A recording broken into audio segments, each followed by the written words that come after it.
Hi everyone, welcome to it's time to learn everything. पिछले video में हमने पाठ दादी माँ पढ़ा था। आज हम उसी के क्वेश्चन आंसर करेंगे।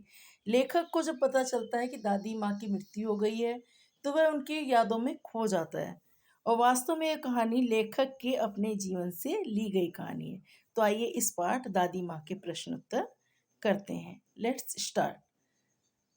प्रश्न 1, लेखक को अपनी दादी की याद के साथ साथ बचपन की और किन किन बातों की याद आती है। जब कभी आप बैठते हैं तो बचपन की बातें याद करते हैं ना, तो बहुत सी बातें एक के बाद एक याद आती चली जाती हैं। उत्तर, जब लेखक को मालूम हुआ कि दादी माँ की मृत्यु हो गई है तो उसकी आंखों के सामने दादी के साथ बिताई गई यादें सजीव हो उठी। सजीव हो उठी मतलब उनको लगा जैसे ये चीजें अभी हो रही हैं। उसे अपने बचपन की स्मृतियों जैसे गंधापूर्ण झाग भरे जलाशयों में कूदना, बीमार होने पर दादी का दिन रात सेवा करना तथा साफ सफाई का ध्यान रखना, किशन भैया की शादी पर औरतों द्वारा किए जाने वाले गीत और अभिनय के समय बीमार लेखक का चादर उड़ाकर सोना सोना और पकड़े जाने पर दादी माँ का उनका पक्ष लेना। साथ ही उसे रामी चाची की घटना भी याद आ गई जब दादी ने उनकी आर्थिक मदद की। दादी में बहुत से गुण थे। वो लोगों की आर्थिक मदद करती थी, बच्चों की भावनाओं को बहुत अच्छे से समझती थी। सबसे बड़ी बात थी, कोई बीमार हो जाता था तो दिन रात उसकी सेवा में लगी रहती थी। इसके अलावा दादी को साफ सफाई का भी बहुत ध्यान रहता था। दादी वास्तव में एक बहुत अच्छी महिला थी जो अपने साथ साथ दूसरों की भी देखभाल बहुत अच्छी तरह करती थी। प्रश्न 2, दादाजी की मृत्यु के बाद लेखक के घर की आर्थिक स्थिति खराब क्यों हो गई थी।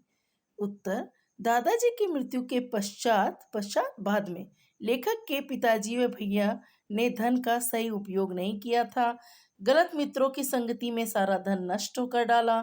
दादाजी के श्राद्ध पर भी दादी माँ के मना करने पर लेखक ने पिताजी ने अपार संपत्ति व्यय की, फलस्वरूप उनके घर की आर्थिक स्थिति खराब हो गई। आर्थिक स्थिति खराब क्यों हो गई? क्योंकि दादाजी की मृत्यु के बाद जो लेखक के पिता थे उन्होंने अनाप शनाप खर्च करना शुरू कर दिया था। उन्होंने ये नहीं देखा कि कुछ बचाकर भी रखना है।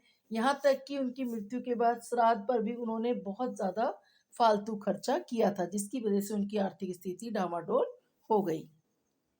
दादी के स्वभाव का कौन सा पक्ष आपको अच्छा लगता है और क्यों? स्वभाव, नेचर। दादी का सेवा, संरक्षण, परोपकारी व सरल स्वभाव हमें सबसे अच्छा लगता है। दादी माँ मुंह से भले कड़वी थी परंतु घर के सदस्यों तथा दूसरों की आर्थिक मदद के लिए हर समय तैयार रहती थी। आवश्यकता के समय दादी जी की अंतिम निशानी सोने का कंगर देकर घर वालों की मदद की। रामी चाची का कर्ज माफ कर उन्हें नगद रुपए दिए, जबकि घर की आर्थिक स्थिति इतनी अच्छी नहीं थी वो किसी का कर्जा माफ कर सकें, फिर भी उन्होंने किया ताकि उनकी बेटी का विवाह अच्छे से संपन्न हो जाए। इन्हीं कारणों से वे दूसरों का मन जीतने में सदैव सफल रहती थी। दादी माँ ने अपने जो अंतिम निशानी थी दादाजी के सोने के कंगन, वो भी दे दिए ताकि घर की जो स्थिति है वो सही बनी रहे। इस प्रकार हम देखते हैं कि दादी माँ का स्वभाव कैसा था। सरल, सहज, दूसरों की भलाई करने वाला, वह दूसरों से प्रेम करने वाला स्वभाव था। जैसे लेखक बीमार हो जाता था तो दिन रात उनकी सेवा करना, रामी चाची का कर्ज माफ कर देना, इससे पता लगता है दादी बहुत परोपकारी व सरल स्वभाव की स्त्री थी।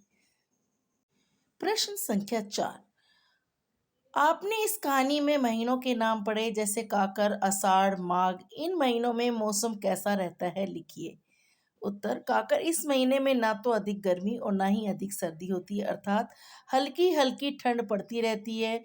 आमतौर पर मौसम साफ रहता है। आषाढ़, वैसे मौसम वर्षा का होता है परंतु इस महीने वर्षा ना हो तो गर्मी बढ़ जाती है।